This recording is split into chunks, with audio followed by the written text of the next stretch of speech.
Hi guys! I bet you didn't think I was going to come from back here, but I did.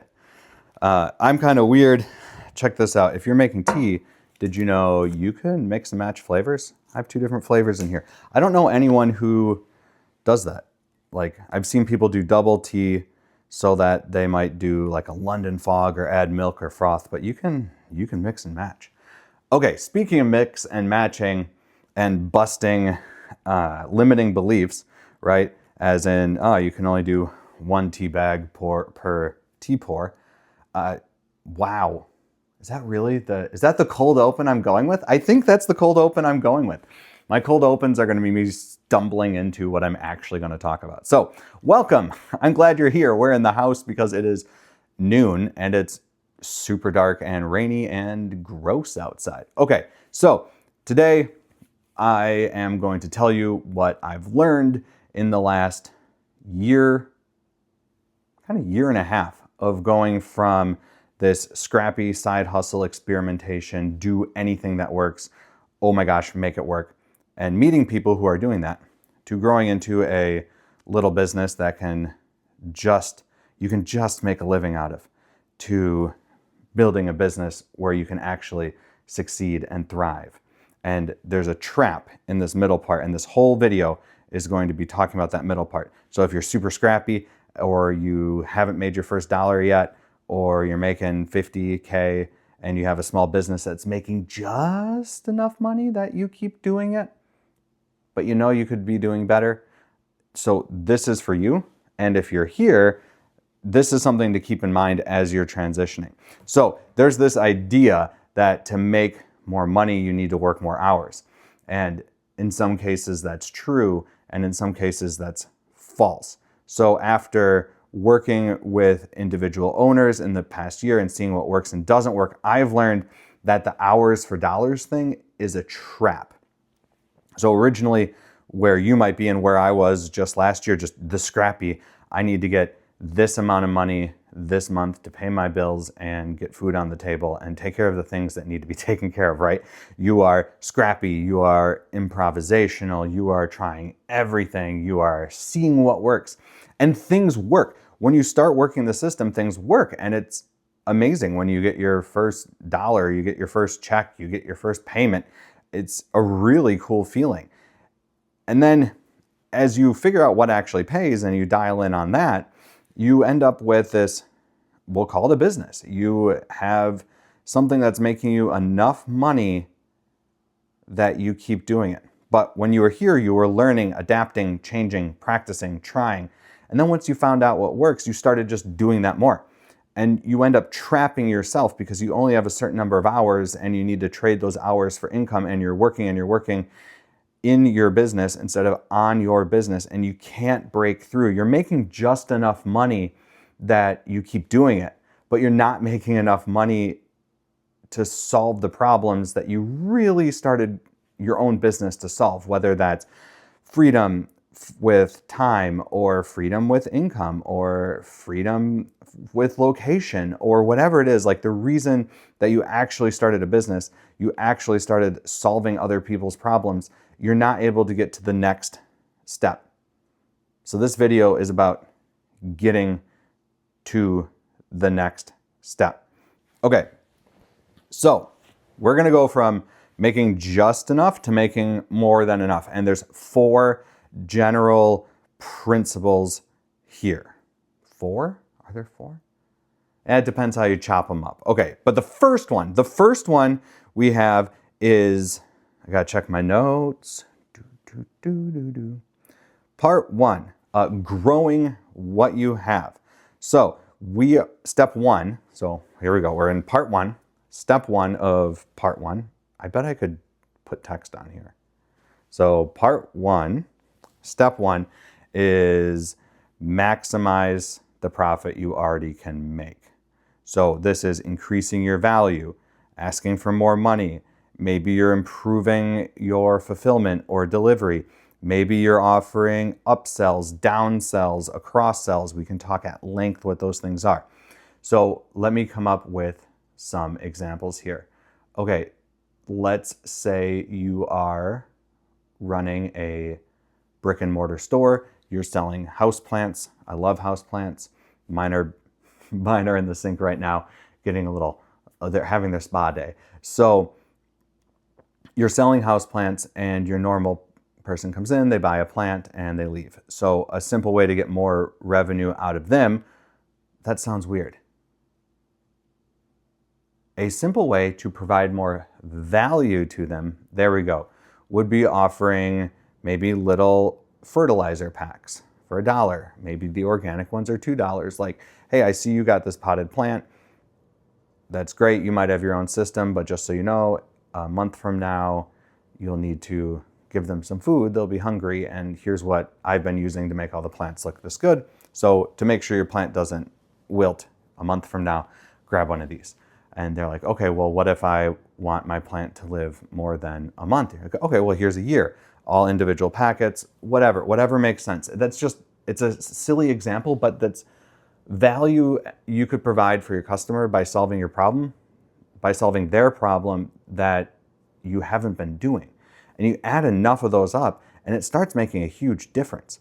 So in part one is growing what you already have. So maximizing profit from your customers, which is going to be built entirely around providing more value for them. Okay.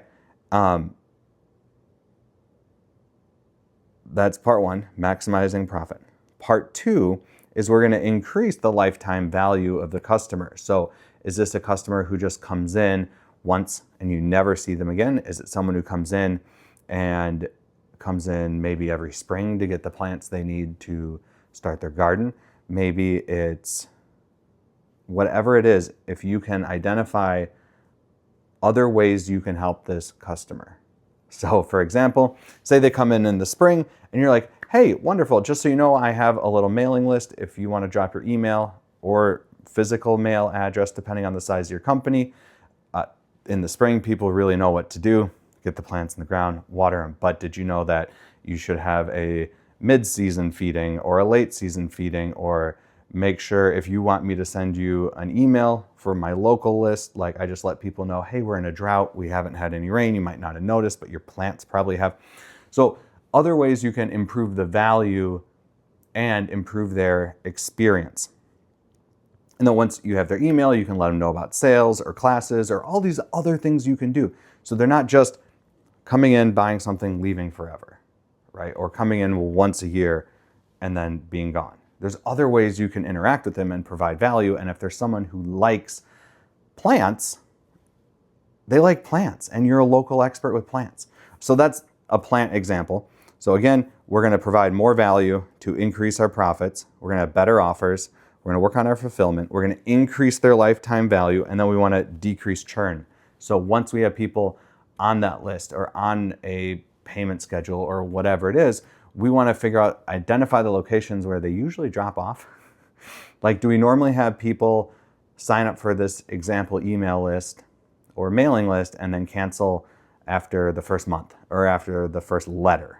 They're like, oh, nope, doesn't provide value, cancel. So what can we do to change that and to help?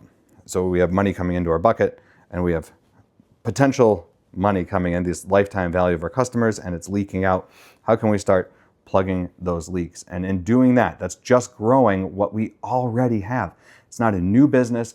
It's just a modified program for what we already have. Once we do that, once we increase our profits while doing that, then we'll have a little money to actually start working on our business. So step one was grow what you already have. Step two is get more customers. So once we have that additional profit, then once we have all of those different offers and value structures that work, then we can start advertising those, whether it's content advertising, again, back to the greenhouse or plant sales place.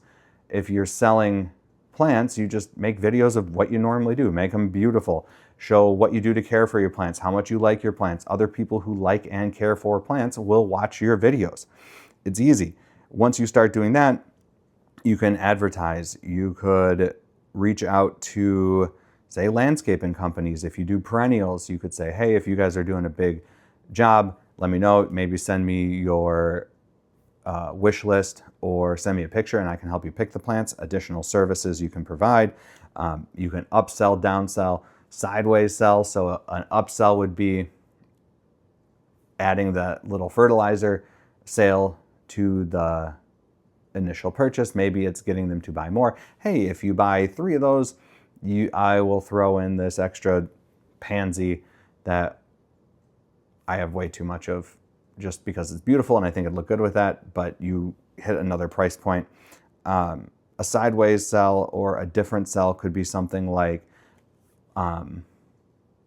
if you have people who need to put it on a payment plan, and there's a line that I love, and it's something, if someone's like, this is too expensive, I really want it, but I can't pay for it. You could say, oh, okay, do you want to put it on my payment plan or your payment plan? So the vendor payment plan might be something like buy now, pay later. There's so many options. If you have a website, usually you can set those up through your website or payment processor. But usually they'll be like, oh no, I want to put it on my own payment plan. Like, okay, great, use your credit card. So finding ways and offering ways for people to pay for it, or you could even do layaway. Okay, so part 1, grow what you already have and prevent losses from what you already have. Part 2 is get more customers. And then part 3 is solve more problems. So once your customer, you've provided value for your customer, they've gotten something they need, they've transformed, or they've solved a problem, or they've fixed a thing, or they got a thing, whatever you were doing, once that is completed, they're gonna have a whole new set of problems. Okay, so they have plants, but their mother-in-law brought banana bread over, and now they have a bunch of fruit flies, and now they have a pest problem on their plants, and they don't want to spray them with chemicals. Like, what do they do? What do they do? Okay, that's a problem you could solve for them. So I guess this was a general 3-part structure, but I could give you a lot more examples. For example, I was working with someone who does business-to-business sales, and he's in this middle section. So he's not super scrappy. He's got a business that makes money, makes enough money, could definitely make more. He could definitely make more. And I asked him what he needed. And he said, well, I need more cold callers so I can get more deals and I can close more deals. I was like, okay, so this limiting belief you have set up is that you need more cold callers. Actually, what you really need, it sounds like, is more warm leads. How do people find out about you? Because frankly, if someone is cold calling me, it's gonna have to be a amazing pitch for me to even listen. I like to do my own research. I like to search things up. I like word of mouth. I like to do my own investigation, and I will reach out to you if I want to do business with you. And I pointed that out to him. I was like, well, how many people do you do business with from cold calls? And right, it wasn't a lot. And I said, well, let's get you, step 1, let's grow what you already have. So let's take the clients you already have. Let's solve more of their problems. Let's keep them on board longer. Let's reach out. We will come up with a system to reach out to them. This was an ongoing contract base. So we'll reach out to them mid-cycle, we'll reach out to them end of cycle so we can re-up. We'll make sure they're happy. We'll do some follow-up sequences. We'll do some white glove, just really, really excellent fulfillment for these folks. And we will give them a service. You will give them a service unlike they've ever had with the competitors. And it worked really well. We were able to then take that into step 2, which is get more customers. So once we had the extra time and money from that, so we're not just trading time for dollars, we're getting more dollars for the same amount of time, we're able to invest that into getting more customers with the content marketing, the advertising, the leads, building up systems where people could then reach out to him. So instead of him having a bunch of cold callers that were sending him referrals, he now has people calling him. That's the goal. And these are warm leads. These are people who want to communicate with him. His service is incredibly valuable. And it saves people so much money, or gets them a better service, or helps them solve a problem they didn't know they had. So as I've worked with these people and looked kind of under the hood and seen what's ticking, it's really hard for me to see folks like where I was for the first year of this scrappy style, and you're just doing what you can, and you're scheduling appointments, and you're booking calls, and you're doing only what you very much can as you transition into getting just enough, but just enough isn't going to work. The whole market is growing. If we look at our stock market, we're growing at, depends what numbers you use. Okay, say an average in the US at 8 to 12% a year. How much of that is real? How much of that is inflation? It almost doesn't matter because prices are going up 8 to 12% per year minimum. So you have to be keeping up with that. And if you can't, that little margin you had and this hours for dollars section is going to just keep eroding until there's nothing left. And so you want to, and I want you to graduate from this middle part to this other part. And so everything I'm working on with people is getting them from this scrappy to okay, but going from okay to amazing. So if that's something that you would like to work with me on, I have some appointments. You can schedule them below. The way I'm doing this, and I learned this from the sales phone person I worked with. Sales phone person, that sounds so weird. But the way this works is I have 5 appointments a week. So you pre-qualify, I'll send you through, we'll check your business, we'll see where you're at, we'll see if I can help you. And everyone I've talked to, if I can't help them directly, I am able to point them to someone who can, or a resource who can. I was just on a call with me as a student, and someone was giving examples from a book, and I was like, oh, hey, I just read that book. That's from chapter 4. Did you know that in chapter 7 of the earlier book by the same person, they go over an even better model for this case, and the presenter had no idea. And so I was like, why am I in this class? So I think I can help you. If you think I can help you, that's it. Schedule an appointment. Let's talk. That was my first pitch on YouTube, and it feels weird. Yeah. Huh. Cool. So there you go. That's the value. If you want to go from, if you want more strategies on just barely getting by to thriving, let me know, because there's so many small businesses, and the failure rate of small businesses is so high that if you're doing it, you're doing something right, and the market is giving you what you're asking, which is just barely enough. And there's ways to move on. And yeah, I'm going to keep giving examples, and we'll go from there. So cheers.